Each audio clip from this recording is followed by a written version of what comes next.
Hello dear friends, welcome back to the new video. तो आज हम करेंगे आपका एक्सरसाइज 1.2 का क्वेश्चन नंबर 3। देखिए उसमें हमें क्या दे रखा है, तीन संख्या दे रखी है। एक तो हमारे पास है 12 और एक है 15 और एक है 21। ओके, ये तीन संख्या दे रखी है और हमें अभाज्य गुणनखंड विधि से और इसका एचसीएफ और एलसीएम ज्ञात करना है।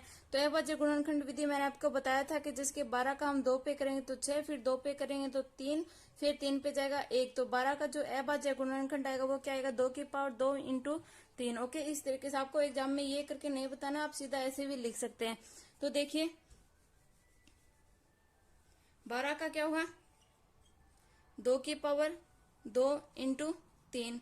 फिर हम करेंगे 15 का, तो 15 का हमारा क्या हो जाएगा, 3 इंटू 5। फिर हम करेंगे 21 का, तो 21 का हमारे पास क्या जाएगा, 3 इंटू 7। ओके, अब अभी हमें इसमें एचसीएफ ज्ञात करना है।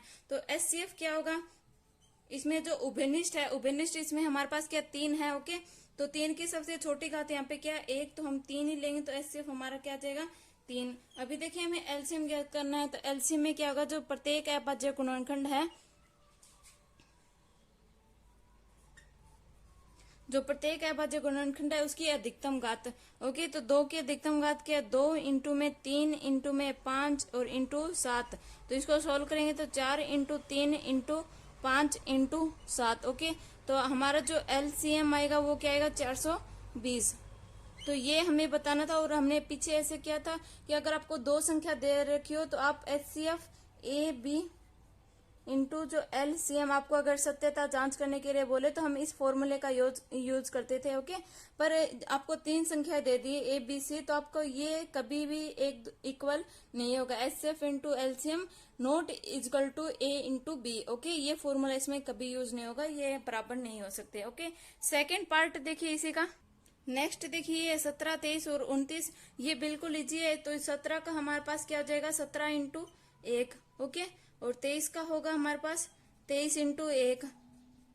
और 29 का होगा 29 इंटू 1। ओके, ये हमारा हो जाएगा। सभी इसी में कंफ्यूज होते हैं तो हम ये एक लिखना मिस्टेक कर देते हैं। तो जो हमारा एचसीएफ इसमें उभयनिष्ठ देखिए सिर्फ एक ही आ रहा है, तो जो हमारा एचसीएफ होगा वो क्या जाएगा, 1।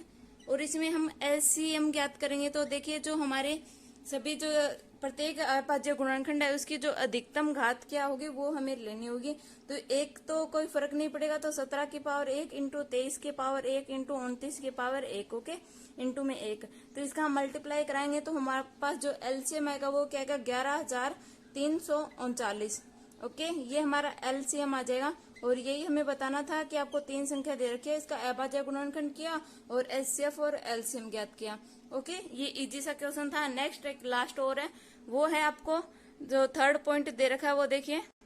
तो नेक्स्ट आपको ये 8, 9 और 25 दे रखा है। तो 8 का अभाज्य गुणनखंड क्या होगा, 2 इंटू 2 इंटू 2 ये होगा। तो हम 2 की पावर 3 ऐसे लिख सकते हैं। तो 8 का हो गया 2 की पावर 3। और फिर देखिए हम 9 का लिखेंगे तो 9 हमारे पास क्या आएगा, 3 इंटू 3। तो हम कर देते हैं 3 की पावर 2।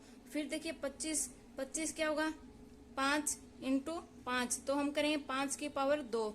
ओके, इसमें देखिए इंटू में 1 इंटू में 1 इंटू में 1। तो उभयनिष्ठ हमारे पास क्या आ जाएगा, 1। तो जो एचसीएफ होगा वो क्या हो जाएगा, 1। और इसमें हम एलसीएम ज्ञात करेंगे। तो देखिए एलसीएम क्या होगा, प्रत्येक जो अभाज्य गुणनखंड है उसकी अधिकतम घात। तो 2 की अधिकतम यहाँ पे 3 दे रखी है, इंटू में 3 की क्या दे रखी है, 2 दे रखी है, इंटू में 5 की दे रखी है 2। तो इसको सोल्व करेंगे 8 इंटू 9 इंटू 25।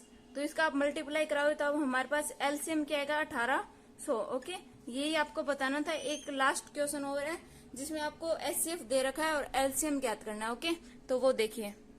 तो नेक्स्ट ये जो फोर्थ क्वेश्चन है इसमें देखिए हमें दो संख्या दे रखी है और एचसीएफ हमें दे रखा है। संख्या हमारे पास क्या है, एक तो 306 जो ए की वैल्यू और एक 657 है। ओके, जो बी की वैल्यू हो जाएगी। और एचसीएफ हमें दे रखा है और एलसीएम हमें ज्ञात करना है। तो देखिए हमने जो फॉर्मूला देखा था कि एचसीएफ ए डॉट बी का HCF into a dot b का LCM equal to A into B. Okay, इस फॉर्मूले का हम यूज करेंगे। तो एचसीएफ हमें दे रखा, क्या दे रखा है इसमें, ए ये हो गया और बी की वैल्यू 657 है। तो एचसीएफ हमें 9 दे रखा है और इंटू में जो एलसीएम है वो हमें ज्ञात करना है। और ए और बी क्या हो जाएगा, 306 इंटू में 600 57। ओके, तो ये देखिए मल्टीप्लाई में इस साइड चला जाएगा, डिवाइड में हो जाएगा, तो एलसीएम क्या आएगा 306 इंटू में 657 और बटे में 9। तो मैंने आपको 3 का रूल बताया था कि जिसकी संख्या का प्लस करने पर उसके प्लस में पूरा 3 का भाग जाए तो उस पूरी संख्या में भी जाएगा। तो देखिए 6 और 3 9, तो 9 में 3 का भाग जा रहा है तो इसमें भी 3 का जाएगा। और ये भी देखिए ये कितना हो रहा है हमारे पास है 6 और 5 11 और 11 और 7 18। ओके, तो 18 का देखिए 3 में जा रहा है तो इस पूरी संख्या का भी 3 में ही जाएगा। तो हम इसको किस तरीके से भी डिवाइड कर सकते हैं। ओके, तो मैंने इसे 3 से किया तो 3, और ये क्या आ जाएगा हमारे पास 102। फिर इसको हम 3 से दोबारा डिवाइड करें तो हमारे पास क्या आ जाएगा 34। तो एलसीएम हमारे पास क्या आ जाएगा 34 इंटू 657। ओके, तो इसका मल्टीप्लाई कराओ तो आपके पास जो एलसीएम आएगा वो क्या आ जाएगा 22,338। ओके, ये हमारा एलसीएम आ गया।